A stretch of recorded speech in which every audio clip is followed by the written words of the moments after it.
Ayman Khan here for Seconds Out with the one and only Johnny Fisher, leader of the Bosch Army. Johnny Fisher. Johnny, how you doing? I'm good, thank you, my friend. I'm not the leader. Big John's the leader. I'm just a foot soldier. Foot soldier indeed, but one who's looking in great shape. John, when I think about yourself, I don't really think about the stuff that goes, behind the scenes. I just had a glimpse of your strength and conditioning. Can you tell me how much you put into that kind of gives you the performances that you put in the ring? It's very, very important. The strength and conditioning side of it. It's not just to look good or build yourself up. It's about injury prevention. It's about managing yourself, managing your workload. So it's very important that you get your strength and conditioning. How do you feel going through the strength and conditioning has improved you as a fighter? Just your robustness. Just shoulder. It's more to do with mobility and things like that as well. It's just injury prevention, shoulder mobility. I've got very tight shoulders from when I used to play rugby, so just opening them up, and it's good.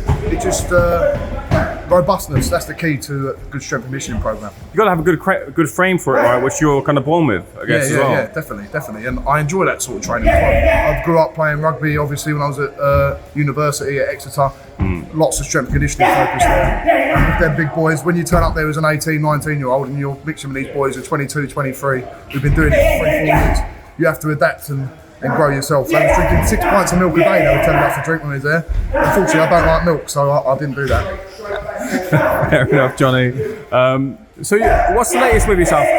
Is it June 10th? Is that the rumour date? What's the situation? Yeah, June the 10th, and then my team's just working on all the other aspects of it. I just get in here, I get training, and do what I've got to do. So I'm excited. Could be at Wembley Arena. What's the goal and aim for you this year? Keep winning. That's the bottom line. I'd love to do that away day to Vegas. We've got that planned at some point. But June the 10th is the only thing I'm focused on at the minute, and getting some good sparring at the minute as well. What are you looking for in your sparring right now? Because obviously you're a lot more experienced than you were when you first laid on the gloves. So what is it that you're looking for in the sparring sessions that you're doing now with Mark? It's just good to, I can't say who I've been moving around with, but working with top level operators and learning to manage yourself a little bit better. When I first started 2-3 years ago, I just thought crash bang work all the time. It's about managing your workload. To get into 8-rounders, 10-rounders, you're going to have to start moving up and being more experienced in how you conduct yourself. So one step at a time, but just managing my workload a little bit better and listening to Mark, because when Mark's in your corner, there's no better. I remember you saying in recent interviews I did with yourself, you were saying, look, in my fights, I want to make sure that when I pull the trigger at the right time, and I'm not too sloppy with it. Do you feel like you've been doing that in the ring? The last fight, the guy was a little bit standoffish. Different to the last two opponents who were standing in front of me a bit. I think it was because I caught him with a couple of nice right hands at the beginning, put him on the back foot immediately. So I had to search for it a little bit more. And the instructions I was given after the third round was to rock and roll a little bit. Something I tried a little bit different. So I was not forcing it, but I had to look for it a little bit more. And I eventually got that stoppage. But it's good to have opponents where you have to think differently. And that's what it's about, having the correct diet of opponents. So whether I come up against him in like 13, 14, 15 fights, I've had a little bit of experience with all different styles. So yeah, credit to Damiani as well, because he took a big punch that night and the ropes kept him up a little bit, but he was also a tough man and kept himself up. How much do you have to balance, finding that right mix of, looking for that knockout and finding the right time for that knockout, and then also performing for the army that you bring to the ring too? That's the challenge as well. We've got a big army of supporters, so you want to entertain every time. People want to watch entertaining fights, and when you fight me, when I come to fight, it's going to be entertaining, and my instinct is to adapt. So it's exciting to come and watch it. It's exciting to think, I'm going to get the knockout every time. It ain't always going to be like that, but yeah, in the back of my mind, I always want to get that knockout. Now, titles is something that maybe might be in your contention soon. How far away do you feel you are from getting some form of title? Not too far away, not far at all. Obviously, I've had my first 8-round fight. I don't know what the plan is next. We're sort of toying with what's next, but another 6 months to a year. Whereas before, it might have been 2-3 years away when you were talking to me the last time. It's on that horizon now, so we're not far off of them now. Is it difficult to not look at what other fighters, what other heavyweights are doing right now? Because there's a lot of movement at the moment. Yeah. So is it hard to keep one eye away from them? Not really. First and foremost, I'm a boxing fan, so I'm enjoying watching what's happening at British level. Fabio, Fraser, Solomon, and Adelaide. That's a nice little mix there. But it's nice to keep your eye on it.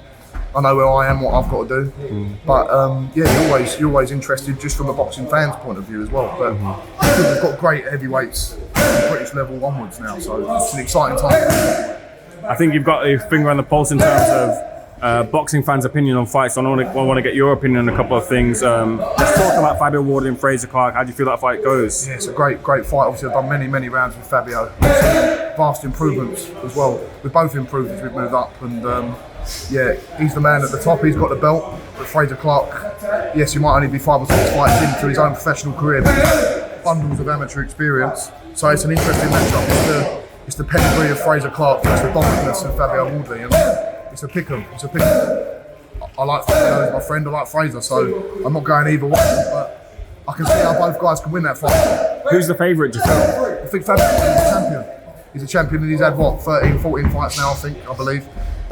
Fraser's still early on in his career. I think he's only had 1 8-rounder or just started off that. So, from a professional boxing perspective, you have to go with Fabio as the favourite, and he's the champion. That's a Fraser Clark, a formidable opponent. He's the man with the belt, and he's the man with the How much do you think that Olympic or amateur background will play a factor into the fight?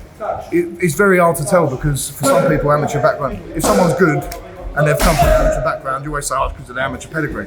But if they don't turn out good and they've had a lot of amateur pedigree, you seem to discount it. So it all depends on the individual fighter. It's very easy to say, oh, he's got amateur pedigree, so that means he's good. Or he hasn't got any, so he's not any good. So it all depends on the individual fighter. It's different for everyone. There was an interesting interaction I saw in Poland between Martin Bakole and Dillian White. What did you make of that? And would you like to see that fight? Yeah, it's a good fight, but is that a fight Dillian White? Is that a fight he needs or wants? Because I understand where he's coming from, because it's just nothing. He's a good opponent for Coley, I know that, and he deserves to be at that level, but it must be frustrating for them because they're at that level, but no one seems to want to fight them. But does Dillian White want to be the full guy to fight him? I don't think so, when he's got looking at the likes of Joshua or someone around that mix. So it's a very good fight. I was laughing when Dillian was calling upstairs, saying, come up here then, because I think Bakole's a wise man as well. He knows not to go up them stairs because Dillian can handle himself as well. I was hearing that you were ringside for Joyce versus Zhang. Bit of a shocker that night, but it seems that from Zhang's side, he said that Joyce wants to and has activated that rematch. Do you think that's the right choice? It's the right choice if Joe Joyce wants it. It depends what he wants, and I believe Joe Joyce can beat him. As you said, not the result we was expecting, but you should learn to expect the unexpected in heavyweight boxing. Joe knows where he's got to improve. Probably for me, just watching as a fan, let alone his friend, just as a fan, looks a lot lighter than he normally is. Something's got to change there. He wasn't his usual self, but that might be credit to Zhang as well. He boxed excellently. That backhand home every single time. But Joe Joyce he's got unbelievable resolve. He's got determination, and I believe with Salah's behind him as well, they know where they've got to go, what they've got to do next time. We know what the juggernaut is. He's a wrecking machine, and he didn't really do that. Got to set about him a little bit. That's an interesting point you bring up about the weight, and you'll be able to tell me in terms of yourself, like how much does your weight play a factor into you being as good as you can be? And have you ever flirted with being heavier or lighter? I just sort of turn up at what weight you. Like, I'm not targeting any specific weight. As long as I'm around 17 stone, I know that's a good weight for me. You sort of work it out as you go, what's good for you. Yeah. But yeah, it's just sort of the training sort of determines what weight you do. So something I'm thinking about it as I'm talking to you. But for me, 17 stone is always a good weight for me. So you do ideally have a target in mind, yeah. A couple of final things I want to talk to you about. First of all, let's talk about a heavyweight tournament happening in Saudi Arabia. One of the main fights being there. We talked about Tyson Fury versus Usyk, but Joshua versus Wilder, a fight that's been talked about for a long time.